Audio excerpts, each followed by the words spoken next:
प्रेरितों के काम 10 अध्याय का 38 वचन कि परमेश्वर ने किस रीति से यीशु नासरी को पवित्र आत्मा और सामर्थ से अभिषेक किया। वह भलाई करता और सबको जो शैतान के सताए हुए थे अच्छे करते फिरा, क्योंकि परमेश्वर उसके साथ था। यीशु मसीह की सेवा की कामयाबी यानी सफलता, जहां कहीं भी गए शैतान भागा और रोगियों को चंगाई मिला। तो यीशु मसीह की इतनी बड़ी सेवा की सफलता की क्या उसकी रहस्य बात है। पिता परमेश्वर ने उसको भरपूर अभिषेक किया था, इसलिए वो जहां कहीं भी गए थे लोगों को भलाई करते रहे और जो भी शैतान के जो बंधन में थे उन सारे लोगों को उस बंधन से छुड़ाए गए। इसका मतलब हमारी सेवा में इस प्रकार की अभिषेक में बरकरार रहने की आवश्यकता है और अर्पणता में और सारे अभिषेक में बरकरार रहने की आवश्यकता है। तब जो है दिन प्रतिदिन और परमेश्वर की आत्मिकता में हम बढ़ते जाएंगे।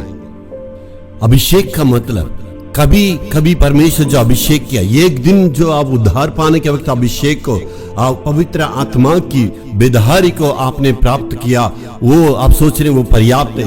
एक दिन परमेश्वर की आत्मा मुझे भर दिया है वो मेरे लिए पर्याप्त है, ऐसे कहना बहुत ही गलत है। प्रतिदिन परमेश्वर की अभिषेक को प्राप्त करने की आवश्यकता है। प्रतिदिन परमेश्वर की ताकत कुवत पर उस बरकरार आशीष को प्राप्त करने की आवश्यकता है। उस अभिषेक में रोज भरे रहने की आवश्यकता है। मेरे प्यारों, ऐसे करने से हमारी सेवकाई में प्रतिफल को हम प्राप्त कर सकते हैं।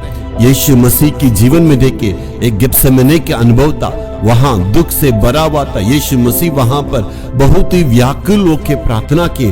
वैसे ही हमारा जीवन में ऐसे हालात हो सकता, कभी कभी ऐसे दुख भरे हुए स्थितियां हो सकता है, लेकिन हम भी यीशु मसीह के समान आगे बढ़ने की आवश्यकता है। दूसरा तीमुथियुस की 1 अध्याय की 7वें वचन में प्रभु कहता है, हमारे लिए प्रभु ऐसे आत्मा को देते हैं जो बल से और ताकत से भरे रहने की आत्मा को देते हैं, डरने की आत्मा को नहीं देते। इसलिए मेरे प्यारों, परमेश्वर हमें अभिषेक के द्वारा आगे अगुवाई करेंगे। Hallelujah, hallelujah.